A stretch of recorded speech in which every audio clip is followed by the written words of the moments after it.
This is the phase I'm talking about, the plateau phase of where you have joint acceleration. And this tiny little phase here, that makes all the difference between having a fast pair or not so fast.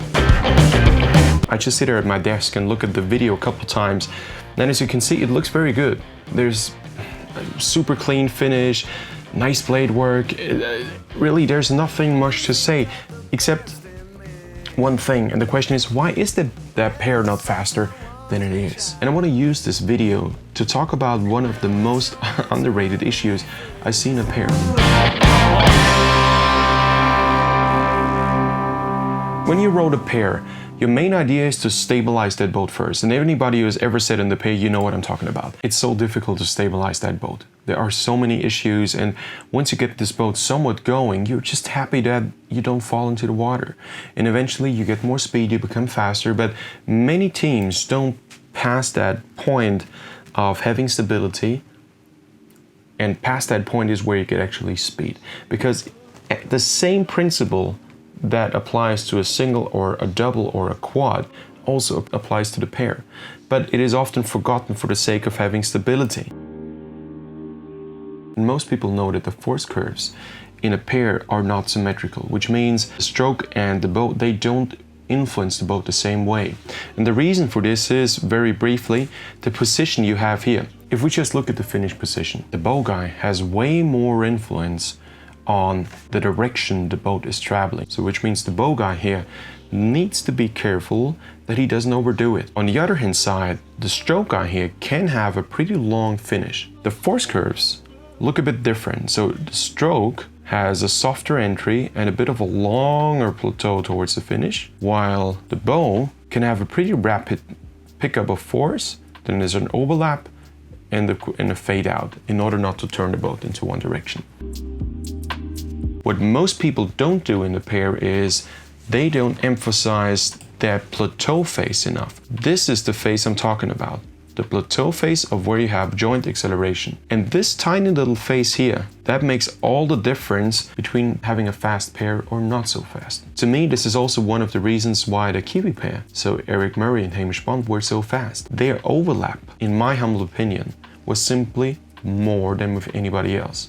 And a good video to look at is the Olympic Games final of 2012 in London. You can see the French pair, they have an excellent drive, but it's too symmetrical.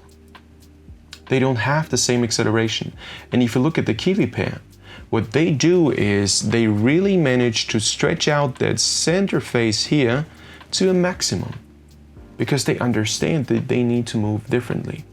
I don't know if they did it intentionally or not, I'm not in personal contact, but to me it certainly looks like it. And we see this when people sit on a bi-rower pair.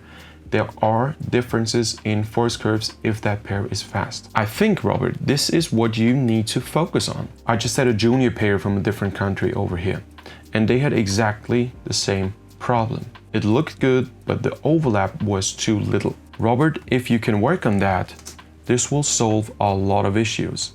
Let's just look at the bodies, how they behave. Here at the catch, can you see this? If we just go back a couple of frames, it's actually behind that bush here. Look at the bend of the shaft of the bow guy's oar. We can see it. I just follow a bit. There's full bend now, which means that right with the catch, there's full attack. This is good. You need to have a pretty massive catch, to put it mildly, when you are in bow position. Simply because your opportunity to straighten up the boat in bow at the catch is not a good one. So then there's the overlap phase. That's good.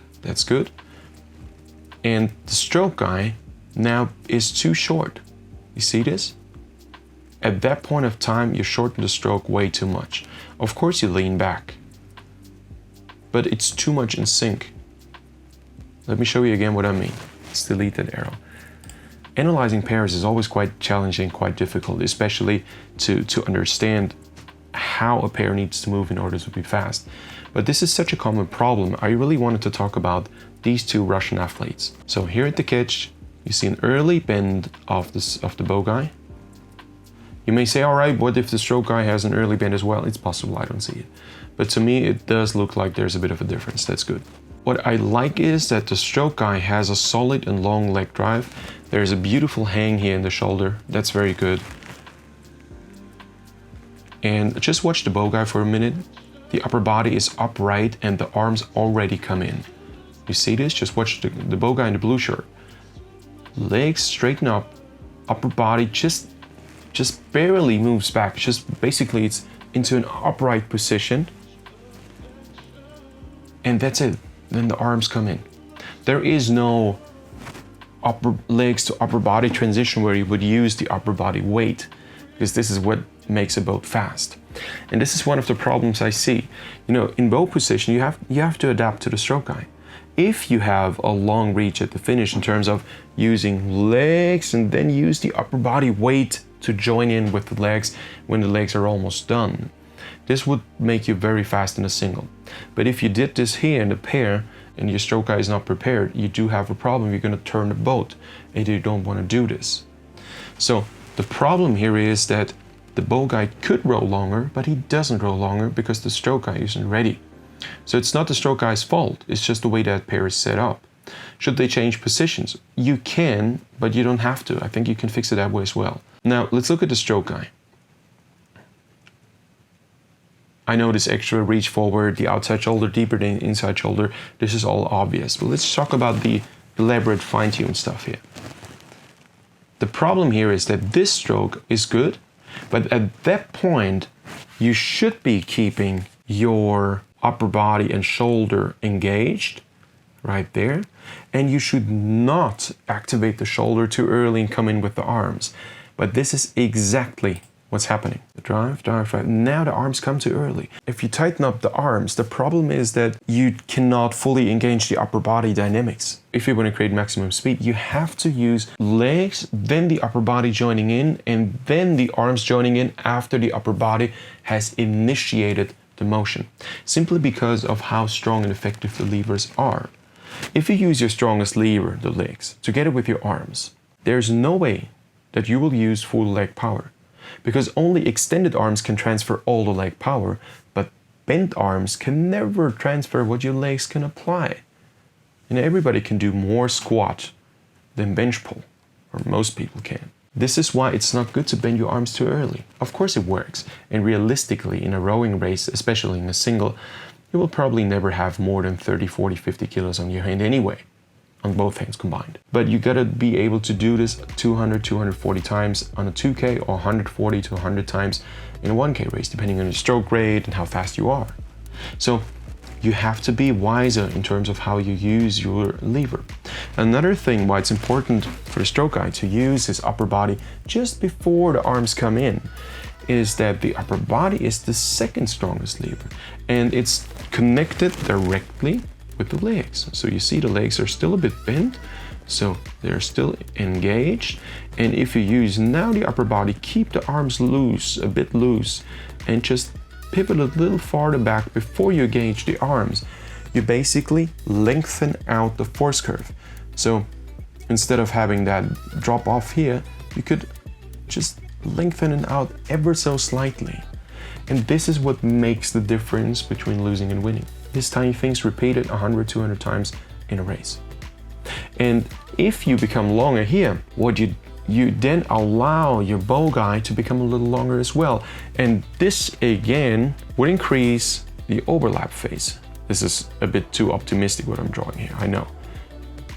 But I think you guys get what I mean. The stroke guy in a pair has to make sure that he is long at the finish effectively. Don't get me wrong, there's no use having an endless lean back without any force connection on the feet. You know, that's not effective, but we are on the same page here, I think. Robert, what you two need to do is lengthen out the stroke during the middle of the drive. Don't engage your arms when your upper body should be doing the work. And the bow guy shouldn't start doing this, but the stroke guy should start doing this, and then the bow guy can react and carefully lengthen out his stroke as well. I think you are powerful, I think you are strong, but I think you simply lack that center drive efficiency. There are many more things to talk about, and now I'm deciding, should I go more into detail? Should I end the video here. I think I'm gonna end the video here, because otherwise this will be a 20, 30 minute video.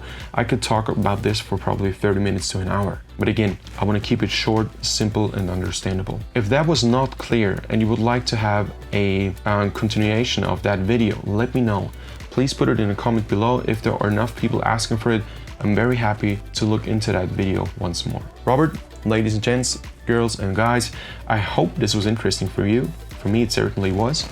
I wish you all the best. Go to rmtraining.com, join us, live indoor rowing sessions now 3 times a week, and new season has started. Ready for the new training plan? All right, all the best to you. See you next week in the next video. Bye-bye.